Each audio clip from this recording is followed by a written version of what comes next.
Bandwidth for changelog is provided by Fastly. Learn more at fastly.com. We move fast and fix things here at changelog because of Rollbar. Check them out at rollbar.com. And we're hosted on Linode cloud servers. Head to linode.com/changelog.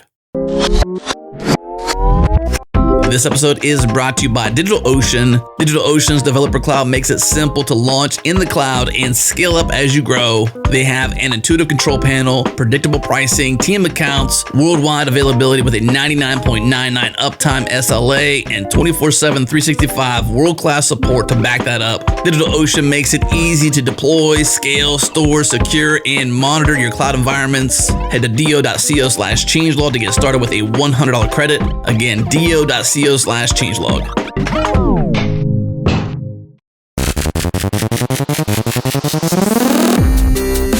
Welcome back, everyone. This is the Changelog, where we feature the hackers, the leaders, and the innovators of the software world. I'm Jared Santo, managing editor here at Changelog.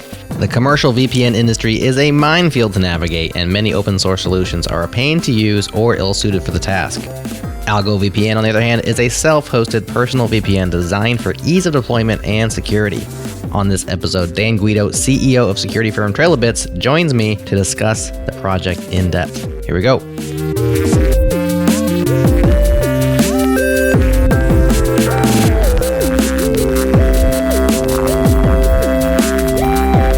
So Dan, we're here to talk about Algo, the VPN that works.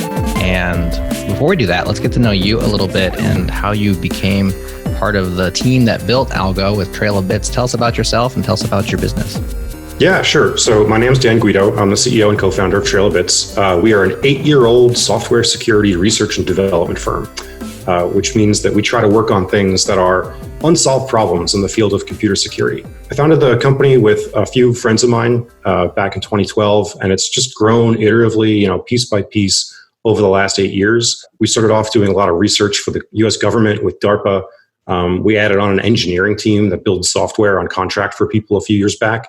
And now we have an assurance team that does code reviews for people that are building software themselves. Algo VPN really sits outside of all that. It's a little bit of a hobby project that I made somewhere in those 8 years that's kind of grown out of control and is now the most popular project that we have on our GitHub. I did not expect that. It's funny how that happens. Yeah. That's the tale with lots of open source software. Yeah, I knew I had a winner when we put it out there. And, we don't really do any marketing behind it. I just put out a blog post, and the number of likes on GitHub just exploded to the point that, we produce software as a company. So there are dozens and dozens of projects that our company, much more talented developers than me, have released as open source. But Algo VPN kind of blows them all away in terms of traffic, in terms of stars, in terms of GitHub issues, like every metric I could imagine. So it's kind of funny that the guy who writes about a page of code a year now, is still sitting on top of the most popular project in the company. Well, you struck a chord, and it's interesting with VPNs. They're something that existed, I think, entirely in the land of nerds like us for many years, and have started to trickle out because of the mass need for security and privacy. VPNs are now mainstream, sort of, in terms of like the concept of VPNs. Now, I did read that you used to teach a course at NYU on security, so you think educationally. How do you explain VPNs to neophytes? Like brand new, what's a VPN? How do you start there? Yeah, sure. So funny you bring that up. Yes, I was an instructor at NYU for about 7 years. They made me into the hacker in residence at NYU for a while. Funny title. Nice. But I got to do a lot of things there. I taught their capstone course in software exploitation for a while. Taught about 300 kids how to write exploits. That was fun. And then I tried to represent their program to other random folks that could be students, that could be sponsors, that could be people that hired those students for a long time. It was a really fun part of my career, but at some point, I kind of grew out of it. I've lost touch with the kids these days. So now I try to support people that are starting their own companies instead, which is a little bit closer to my current experience. Gotcha. There's other folks at Trailabits that do a lot of teaching still. And I think it was really like a formative part of my past career. I got a lot out of it. And certainly a lot in terms of how do you explain something that people can understand when it's a complex topic like this one. The really easy analogy here is that when you're talking to a website and you're not going over a VPN, there's a chance that what you're doing is you're kind of sending them a postcard. you've written some instructions about, hey, Comcast, please send me the contents of such and such website, and you scribble it on the outside of a postcard and you send it through the mail system. And as that postcard goes through the mail system, every single person that handles it can read exactly what you requested. Not only that, but on the other way, when it comes back, somebody can read the response. That's open to abuse, and it has been abused by a lot of people. Sometimes people pull out their own pen and scribble some extra stuff on the end of it.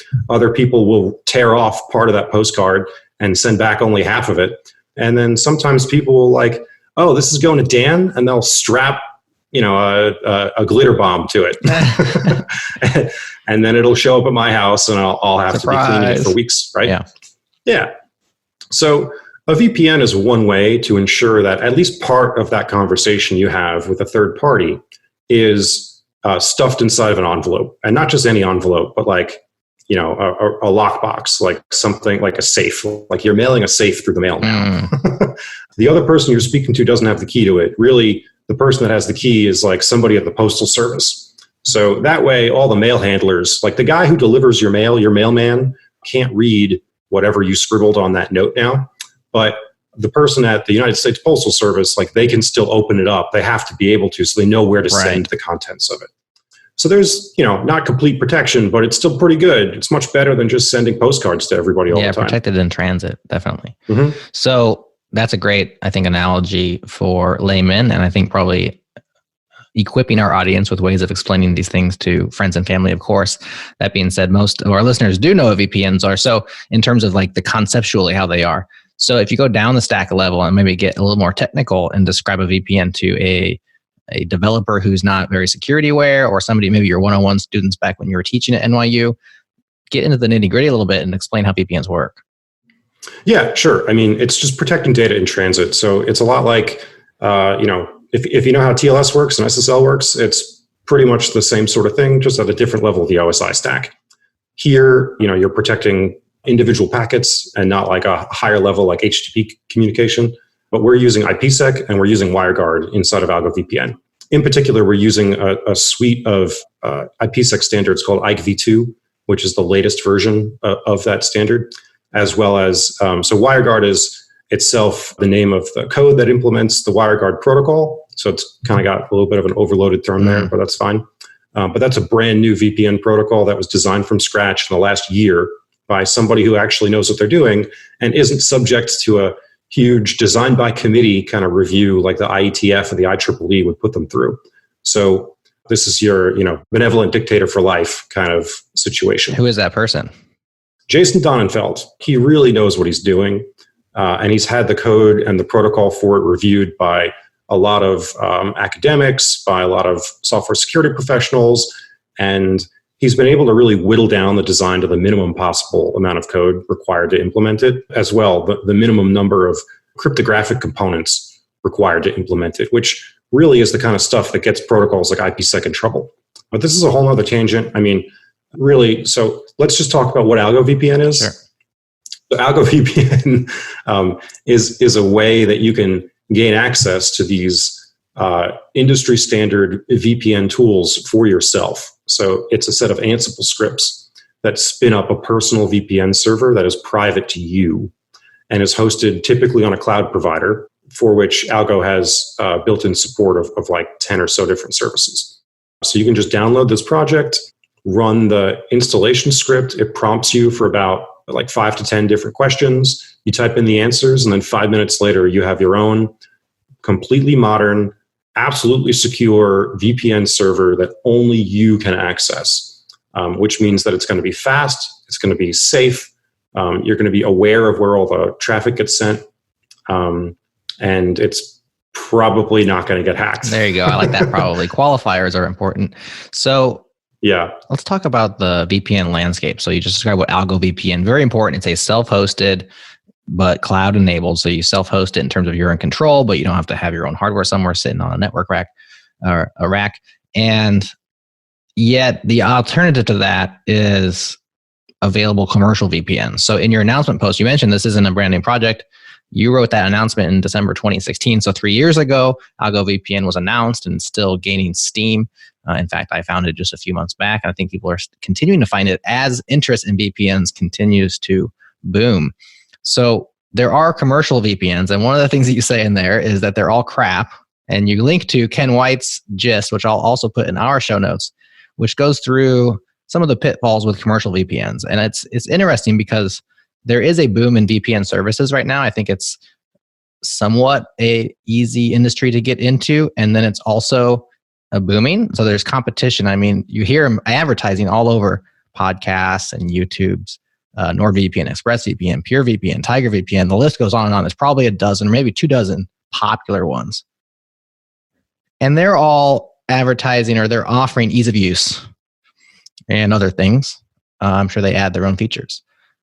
Why would you opt for a self-hosted, I have to worry about it myself, VPN like Algo versus one of these commercial VPNs? Why are they all crap?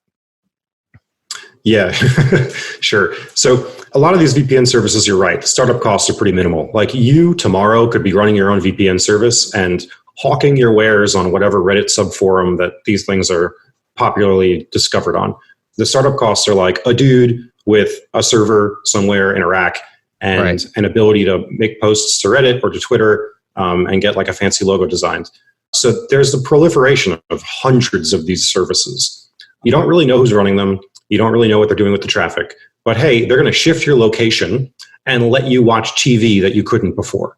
And that's the general reason that people use VPNs, I think, is they're trying to get around content blocks, usually for like geographically locked down media. So security isn't really top of mind, I think, for like 98% of the people that are using VPNs. And the issue here is that you really do need to think about security when you're using a VPN service. What is that person going to do with your traffic? Because you're taking every single packet that comes out of your computer and handing it over to some guy you've never met in a country that's not in yours, that has a different set of laws that you might not be familiar with, that might not have the competence to actually run it. Like I could probably set up a VPN service, but I'm a super conservative security professional, and I don't think I could do it right, at least not right now, and not with the resources I have today.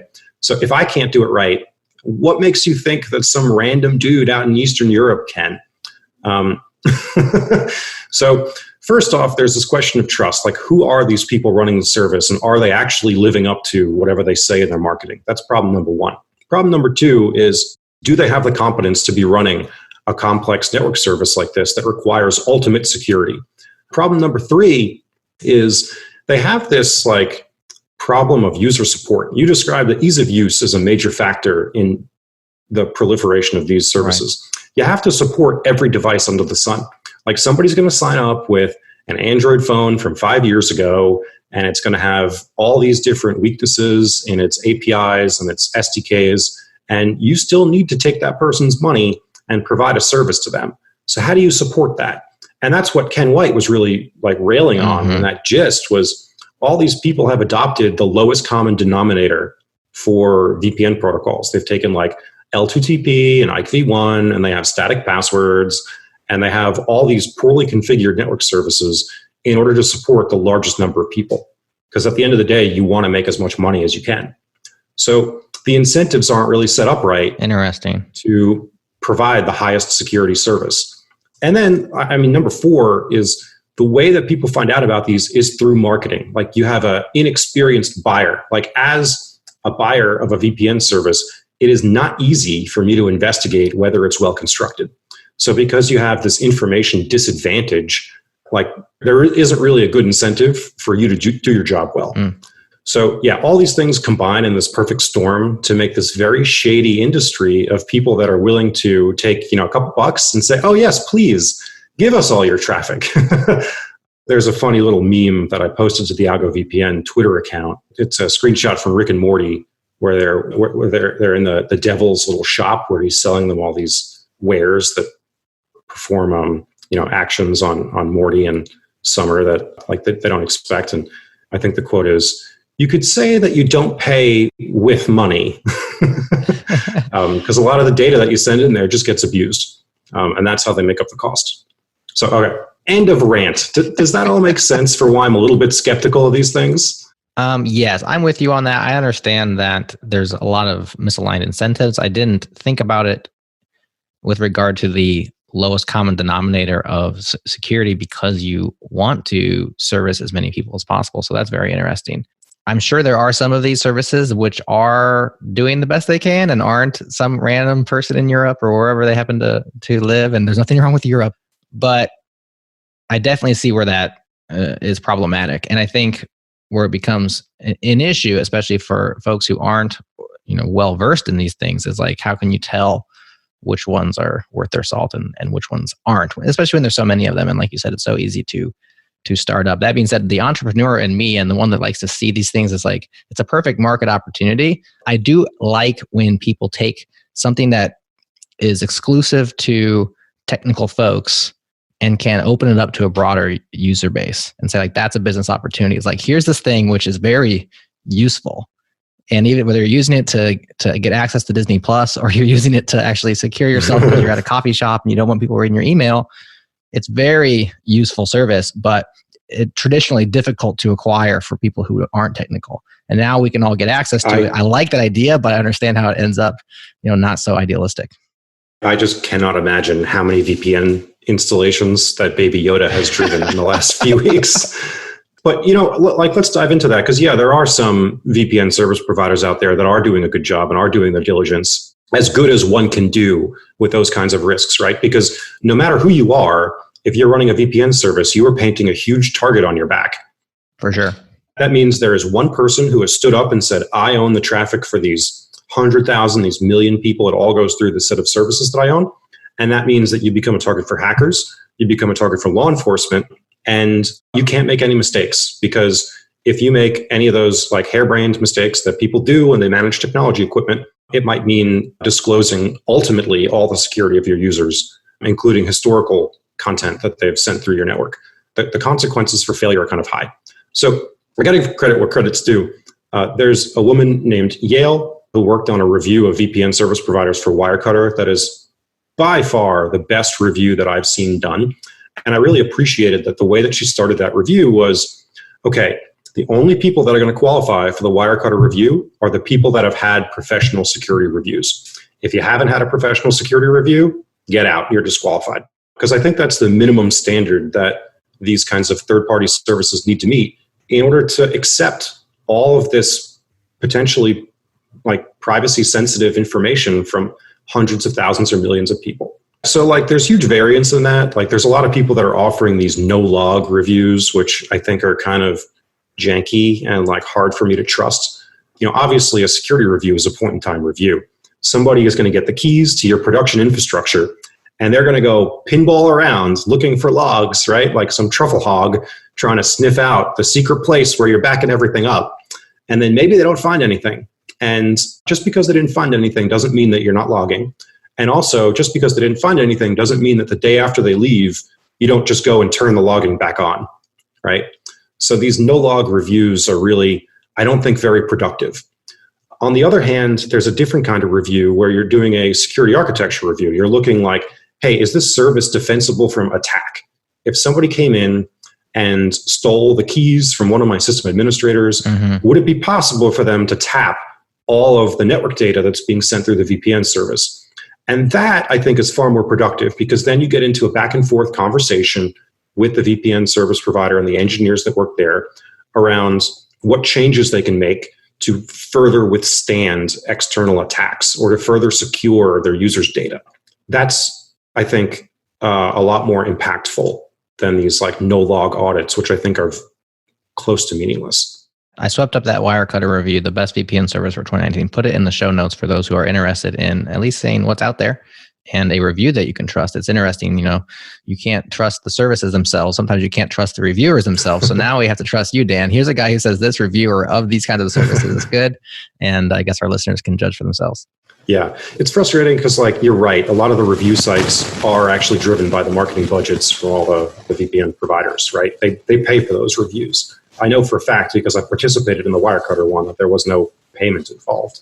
On the other hand, a lot of people cite there's, that one privacy site or something where it tries to break down every single technical specification whatsoever, hundreds of indicators, like 200 different feature comparisons that they use to try and figure out like what the difference is between all these different VPNs. And really, it just boils down to like 3 to 5 different features. Like, did you get a security review? That's a great one to start. Are you using modern VPN software? Have you been compromised in the past? Like, these are some things. Or like, is the ownership of your company known? Like, can I find out who it is? Because when you look into the details, there was a study done earlier this year where they found that close to 1/3 of the VPN services on the market were secretly operated by firms in China. If you look at PIA, somebody found out actually, I think it was Ken White, found out last week that PIA is actually founded and operated by the same guy who ran Mt. Gox, the Bitcoin exchange that lost hundreds of billions of dollars in Japan. Nobody knew that. So like, is that the guy that you want to be giving all your traffic to? Like every packet that you send to the internet? Probably not.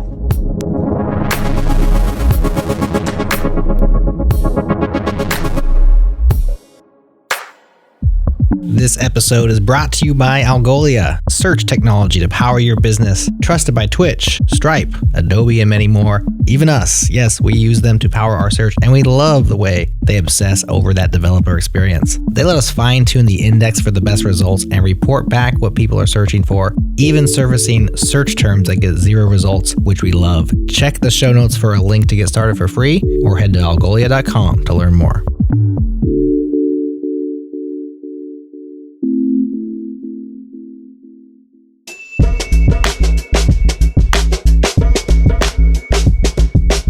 Okay, so you sold us on no commercial VPNs, or at least the only ones approved by the Wirecutter. Well, but you have Algo VPN, and we're all nerds, and I can set up my own self-hosted cloud thingy.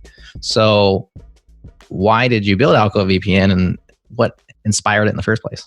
So this is back in 2016, and I live in Brooklyn, in New York City, and my girlfriend, who I'm still with, took a job in Berlin for a year. She was on contract with a large engineering firm, and was going to write software for them from Berlin for a year, which is great. It was a huge opportunity. She took it, and I love Berlin, so I knew that I was going to have fun traveling there.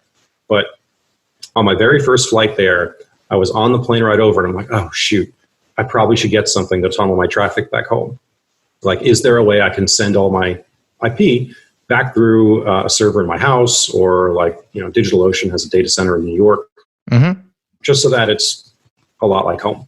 And I found that this was a lot harder to do than I expected in 2016. IPsec, especially services like StrongSwan and the other services that implement those protocols, are very difficult to use.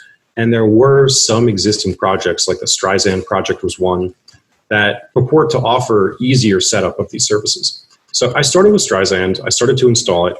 And while it was installing, it also installed about 40 different services that I wasn't really aware that it was doing. It installed Tor. It had all these weird listening ports on this Linux server that wasn't really configured to be defensible. I didn't know if any of those services were getting patched. It created dozens and dozens of keys, where now I'm just like, I'm sure some listeners out there are in the position where they've got like 1,000 two-factor auth keys, and they have no idea what to do with them when they get a new phone. This is the situation that I thought about when this thing was spitting out keys at me. Like, what am I going to do with all this stuff? Yeah. I need to protect it somewhere. I need to rotate these keys every once in a while. Like, what are these keys even good for? So I kind of panicked, and I shut down the install right in the middle. I'm like, I can't do this. And it was at that moment that I decided I would set up my own. So I dove into StrongSwan. I got a lot of help from some of the StrongSwan developers to come up with the perfect StrongSwan configuration for just a roaming laptop around the world. And that took a lot of work. Like, I didn't want to support every protocol under the sun. I didn't want to enable a lot of these features that are more suited for enterprise use. I really wanted the minimal configuration possible, where there's only one way to do it right, and then set that as the standard, and that would be it. So as I was building this up, I finally got it to work after a couple days after I landed in Berlin, which was even funnier because I walk into the apartment that this firm rented for my girlfriend, and it's the TV is set to all Russian language channels, and it has this really cheap Chinese router that's already been set up with internet service. She didn't know where it came from. And you're thinking, I wish my VPN was already set up already. Yeah, I should have had some forethought.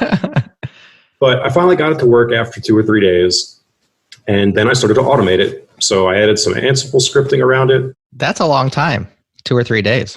Oh, it was, and that wasn't even like working well. That was like, I can send a packet and then it dies, or it only works on, this version of Mac OS or whatever. And it took me a while to work out all the kinks. But I just started wrapping more automation around it until we got to this minimum viable product of one simple Ansible script that set up a server that was pretty vanilla. Over time, it got a lot more complicated. Like once I got it to work, I shared it with my company, and then it became the standard VPN for anybody at Trilobits when we go to travel. And then everybody had feature requests. So we started adding more code to it. We started sandboxing every service inside of an AppArmor policy, AppArmor security policy.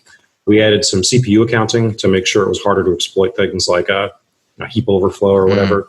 So you would just get your process killed if it started to use up too much memory. So was Ansible always just your tool of choice and you just happened to be like, well, I'm just going to write some Ansible scripts because that's what I do? Or did you start off with a bash script and then you graduated it? Was it just Ansible from the start? Yeah, it was just Ansible from the start, I think. Ansible's nice because there isn't a server component to it. It's really just a thin wrapper around SSH. It's like a structured bash script, right? Chef and Puppet, they have a lot more complexity involved in building out infrastructure. And I think today, if I was rebuilding this from scratch, starting today, I'd probably be using Terraform. But Ansible is still a great tool. It's very simple. It doesn't require any server-side components, which is nice. That is nice. I just know I personally wouldn't even reach for Ansible. I would have just been writing bash scripts, and then I probably wouldn't have never packaged it up, and it'd be just living on my computer. So you took it a step farther than I would have. I wonder if that's just the way you always do things, or were you, I guess your company, you were going to share it internally, and so that probably required you to at least put it in Git and get it out there and start collaborating with people. Yeah, if you're not using Ansible and you're just using bash, it's really hard to test that. It's much more structured. Like you can find errors in your code a lot more easily if you're using Ansible. And there's also a set of reusable components that we can rely on. So it's possible for us to support all the cloud providers we do because we use Ansible, and they have Ansible plugins for all of them. I didn't have to invent the universe from scratch, which was nice. That is nice. Yeah, we've done bash for a couple other projects that were one-offs, but the bar for code that Trilobits puts out is pretty high. We try, even for our hobby projects, to meet a pretty good standard of quality whenever we release something. It's got tests, the tests run in CI, that it's maintainable, that it's easy to track down errors and debug things with it. So that approach shows up in the way that we designed Algo VPN. So let me tell you where you sold me in the intro blog post is when you said that it only does the most secure thing. And that's just the only way that it works, is that it just does this one way. Like you said, you wanted one way to do it. And it's just, this is how it works. And you don't have to pick your cryptography or your hashing, I don't want any choices on those particular things. Yes, give me customization on usability. But I remember distinctly, this was probably years ago now, when I set up a stock vanilla Nginx server for a customer or something, and I went out and ran SSL labs against it or something. And you accept, not insecure, but deprecated old SSL and TLS versions. And that means that your Nginx install is not hardened, it's not as secure as it could be.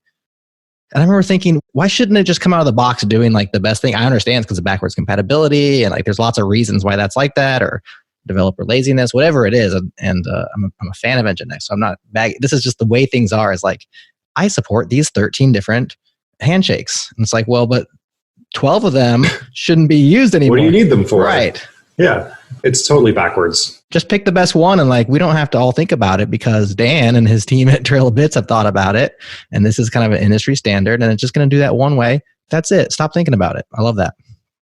Yep. Yeah. No, choice is bad. When it comes to cryptographic protocols, you don't want a choice. You just want to have something that's safe all the time. A lot of the history behind a lot of that choice comes from things like encryption regulations. There used to be export ciphers that software built in the US had to weaken themselves to when it got exported outside the country. So every single piece of software, like an IPsec VPN, would have to have this configurable mode where there was actually good mode and then crippled mode. Right. And then there's also this huge design by committee where the IETF standards for a lot of these protocols have various people from different companies that all say, I want my thing to do this and I want my thing to do that. And you have to kind of satisfy them all. But you look at WireGuard. WireGuard does the same thing conceptually that Algo VPN does, where it only supports one cryptographic protocol. There's one suite of algorithms. You don't get a choice. You can't screw it up. So really, Algo VPN is made so that you can't screw it up. All the way to the point that like once you create the Algo VPN server, all those keys that I mentioned that Streisand created for me, Algo VPN just takes them all and deletes them. It's like, we just needed this to set up a server. Nice. You're never going to log into this ever again. So let's just make it a black box that routes your traffic. And you don't need to ever be able to log into it. And that's the safest way to do it, because if you can log into it, that means other people might be able to log into it, which means they could hack the box and they could change the configuration or they could grab logs out of it or whatever. So why would you even want that feature? You know, it's really an anti-feature. It's something that degrades the quality. Yeah, and that's the other thing that impressed me about Algo when I first came across it, is that you have a list of features and you also have a list of anti-features. And you say, these are things that we don't do. And it's not that we don't do them because we don't care or we're incompetent. We don't do them because you shouldn't want these things, or these are anti-features. And so it's a strong way of setting yourself apart from other options, is saying, these are things that we don't do on purpose. Is that something you do with all your stuff? Like, where did that idea come from? Like, I'm going to list anti-features just because you're a very opinionated person. This is a real security engineer building building software kind of approach. Yeah, I think that's true. Yeah, I mean, I'm thinking about this like I have a budget and there's only so many things that I can do. First off, before I overwhelm the user, like already I mentioned there's about 5 to 10 questions you need to answer when you deploy Algo VPN. I was always worried that was too much. And there's been certain features that we've eliminated from Algo VPN after we realized people didn't use them and it made operating it too complicated. But yeah, like there are certain things, certain features that we could add to Algo VPN that would compromise the ideals, that would compromise the mission that it has, the values that it has. Where like, you know, installing OpenVPN is a good example. OpenVPN as client software has had tons of issues. If you want to force your users to install client software, they have to patch that. I don't want to make people patch anything. This should be software you don't need to patch. It should have enough defense and depth, and it should reuse existing components so that it's much lighter weight, which means I don't have to think about it as much. We don't want to depend on TLS either, and OpenVPN does. TLS has been riddled with all kinds of security issues, a lot because you can negotiate those ciphers and negotiate the protocols that you're using with TLS, which OpenVPN inherits, right? Like, what are we doing? Like, this is a total shoehorn in the first place. TLS is not made to be a VPN. It operates at a totally different layer. It's made to do something different. Like, it was a poor fit to begin with. We shouldn't be using it here. And then, yeah, like the marketing, really to differentiate ourselves from the VPN services. Like, there are things that a VPN can do, and there are things that it can't. And what it can't is it can't prevent you from getting arrested by the FBI, as we've seen many, many times. Yeah. But that's kind of how marketing works for these people. They say anything, there's no repercussions about it. And a big part of Algo VPN is I don't want to lie to anybody. So unpack that for everybody. And it does not provide anonymity. You think it does, but there's no like onion routing or anything in a VPN. It's still, you go ahead and explain it. Why do people get that wrong? Or what are people promising you that this is like a completely anonymous thing? Is it because they're sending your traffic through a third-party IP address? Is that the deal? The simplest way to describe it is not even in technical terms at all. All you have to do is look empirically at how many people have been arrested that have used VPN services. And there's quite a long list. Like the FBI has put out indictment after indictment of people doing really evil things that were using a VPN to hide their activity, and it turned out that wasn't a big deal for them to get around. You can send national security letters. You can get a lawfully ordered subpoena. You can modify the software that runs inside of a VPN service provider to collect logs even when it didn't before, which is why I said those no-log audits aren't really sufficient to prove anything to me. So, like empirically, if you are doing bad things on the internet and it catches the attention of the FBI, they're going to sit and wait and plot for months or years until they have the success they need to find you and arrest you. So like it's also, a full spectrum activity. Like it doesn't just have to be the VPN that screws up, right? A lot of people that were operating, say, Tor hidden services, were discovered by law enforcement services, not because of any flaw in Tor, but a flaw in the way they operated the service, like a flaw in how they set up their server. They left some HTTP header turned on their Apache, and Apache had a virtual host that was serving on their internet ETH config instead of their Tor config. And then you could find the real address, and then you could go track down who owned it, that kind of stuff. And that's exactly how VPN services shoot themselves in the foot too. Like, let me see, NordVPN getting hacked last year, or who's the other one? There was another one. I have like a note here about it. Whatever. Yeah, there are a couple of different VPN services that are all like completely compromised end to end by some kid probably in the last few months that got access to their data center and started, rebooting machines and getting super user access to all of them and just digging through files. It's interesting. There's a couple kinds of trouble. There's the kind of trouble where you're in trouble, but you're in trouble, and then there's the kind where you think you're not in trouble.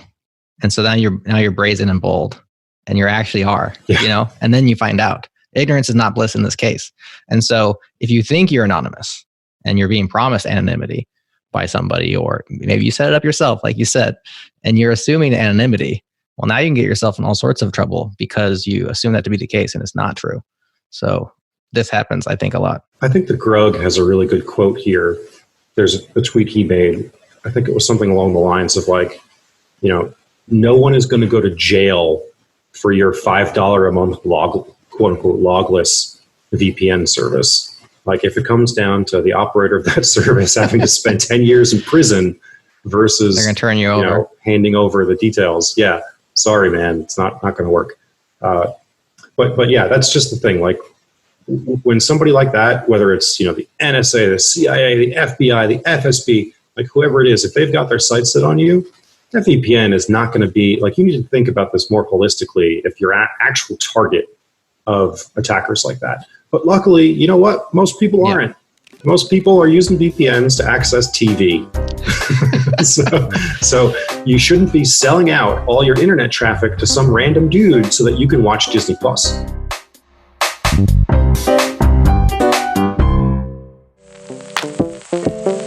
If you like this show, I bet you'd enjoy listening to Brain Science.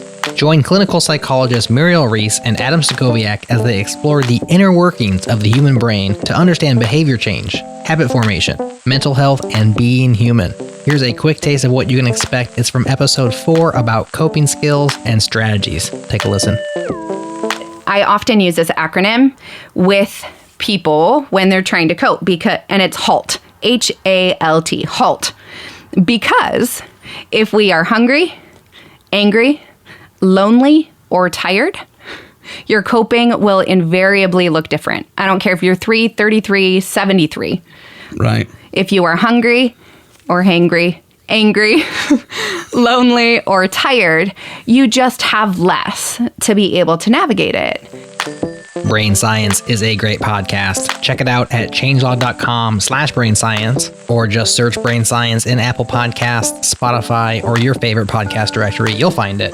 While you're at it, upgrade to our master feed at changelog.com/master and let your podcast app download all the shows we produce. Then you can pick and choose the ones you're interested in the most and skip the rest. What have you got to lose? All right, back to the show.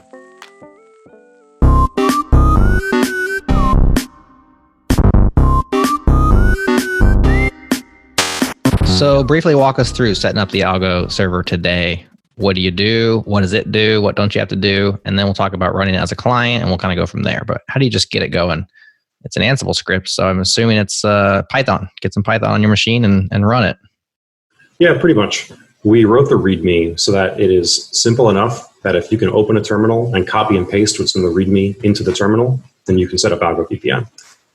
Basically, at a high level, the steps include on Mac or Linux, or Windows if you have Windows services for Linux. You download one of the releases, you unzip it, you CD into the directory, and then you install some dependencies, Python if you don't have it, and then you just run the install script. Once you have those dependencies, it'll just work. The install script will ask you some questions, like what do you want to name the server? You have to give it a name. It has a default name. You can just press enter. You have to give it an API key. And that means for one cloud service that you'd like to deploy it to, you need to go log into that cloud service with your account there, and then grab an API key from that service that lets the Ansible scripts do things to it.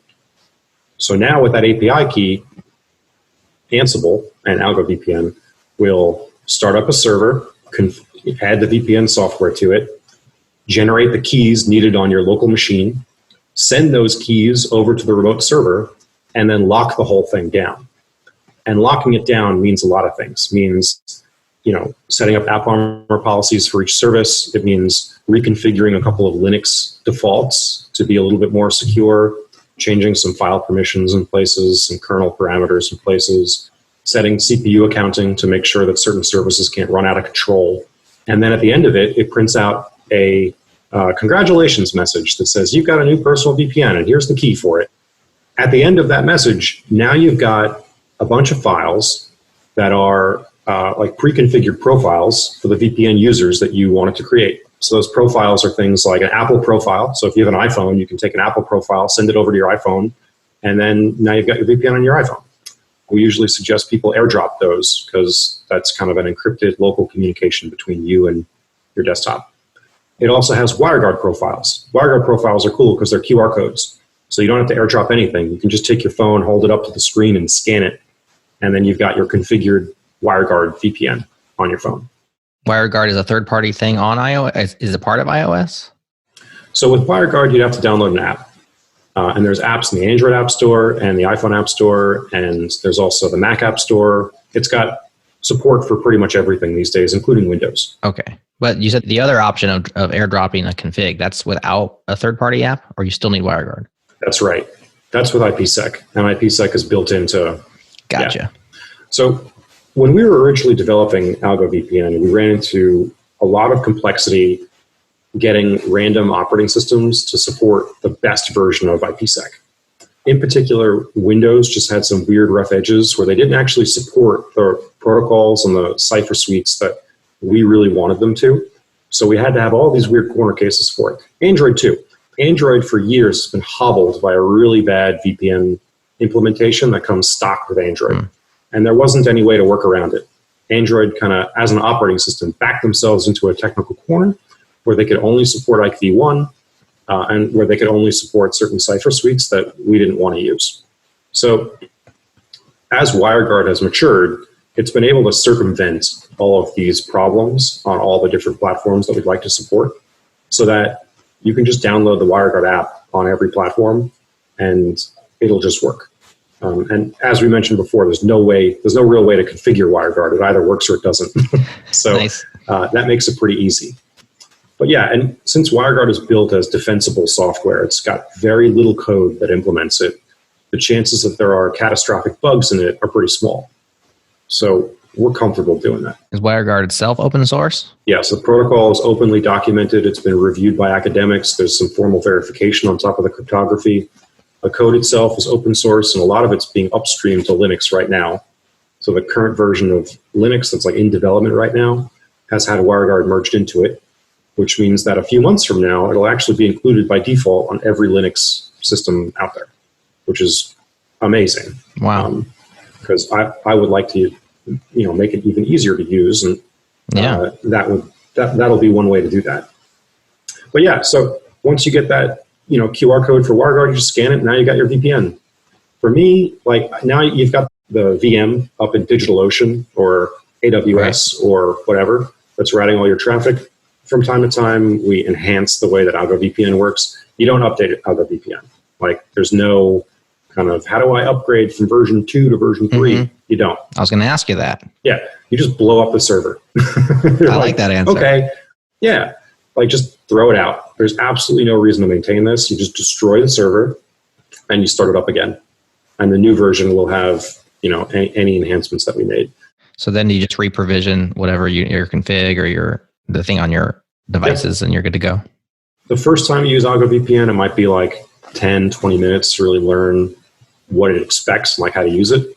But then subsequent redeployments are really just going to be muscle memory. You're just going to open up that zip file again, run through the commands, press enter. It'll take 2 to 3 minutes end to end, and you'll have a new fresh server. So I do that about once a month. If I'm going to taking a new vacation out to Berlin or whatever, maybe I'll deploy a new one. But in general, I don't worry about it too much. we're not like adding massive new features. I was going to say, like, how much churn is there on the Algo software? It seems like it can't be that much new things that I'm going to have to snatch up and use. It's not. A lot of it is support for new cloud providers. Sometimes we tighten the constraints on the AppArmor policies or the CPU accounting. We'll update some dependencies now and then. But again, even if there's some kind of like exploitable bug in StrongSwan, like a remotely exploitable bug in the VPN service that's on the Algo VPN server, you're going to have you'll have to get through the AppArmor sandbox. You'll have to avoid tripping the CPU accounting. You'll have to get out of all the Linux security controls that we tightened around it. And then you're on this box where there's literally like nothing else running. So it's kind of a difficult environment for somebody to successfully attack. The need to patch like the day something like that comes out, and nothing like that has ever come out, because finding remotely exploitable bugs in services like StrongSwan is kind of hunting for, like, mining for diamonds nowadays. It's really, really difficult. You should add this to your list of anti-features. There's no upgrade path. Yeah. Because, when it comes to self-hosted software, there's even for technically minded folks who understand all the implications, and they're like, well, do I actually want to run yet another thing because I have all these little self-hosted things that I run? Or it's always the question is like, how much maintenance is this going to require? How many times do I have to SSH in and fix a thing or reboot a thing or upgrade a thing? And the upgrade path is often painful. As somebody who's run a lot of services just for myself or small teams over the years, it can become where you're like, oh, not another upgrade. Like, stop working on your software, But it's kind of nice if you're like, well, this is the kind of thing that you just blow it away and start over. No big deal. It's like, okay, that's an anti-feature that I like. There is Ubuntu auto updates turned on, and that's configurable. If you want to turn that off, that's fine. Some people may perceive risk in, well, what happens if somebody sends down a Trojan software update and like somebody's backdoored WireGuard or whatever, and now instead of protecting my keys, it tarballs my keys and sends them out to a remote server. And stuff like that has happened. Like, I think the Bitcoin community, the Python community, the NPM community, Ruby gems as well, all of these package managers have at some point had like typo squatted dependencies. They've had developers that had their accounts compromised and malicious packages uploaded. Oh, Chrome extensions too are pretty popular for attacks like this. So that's another reason why we wanted to limit the software on Algo VPN to the minimum possible, because I don't want to inherit all that supply chain risk. Yeah, there's no need to be running software that you don't need, right? Or to be updating software that you're not using, because I think it's supposed to do one thing, do that well, do nothing else. That's sound security practice right there for sure. Yeah, but you're right. It is supposed to be very easy. So then I started thinking about running this for other people. So I did notice it's multi-user, and you start to think, okay, well, I'm savvy enough that I can get Python 3 on my machine and run this, but I would like to run it for my girlfriend or my wife or my friends or my mom and dad. And that seems like something that's totally feasible, especially if you can just get them to download WireGuard and then send them this QR code and say, boom, here's your QR code. You're all set. You're on a VPN. Is it as simple as that to get multiple people up and using it? Yeah, there's a config file in Algo VPN, and you just add however many users you want to a list. Out of the box, it comes pre-configured with 2 users, Dan and Jack. Jack is my co-developer. Dan, you're trying to hack your way into all of our VPNs, man. Come on. It's just the username. I don't actually have any private keys. Those are all generated on demand. But yeah, so Dan and Jack are the default accounts. But you would just add, Michelle, Alicia, Lauren, whatever, to your list of users. Save that file, and then when you deploy your Algo VPN, it'll have all those accounts built in. So you want to, as a rule, generate one account for every device. You actually don't want to generate accounts for people. So you want a different one for your phone, a different one for your laptop, a different one for your desktop. So it doesn't hurt to generate like extra. You can always just make like 20 of them and hand them out as you encounter people that you would like to add to your VPN server. But because Algo VPN really requires no maintenance, you could do this over Thanksgiving or over Christmas break or whatever, and you're probably not going to have to touch that server until next Christmas.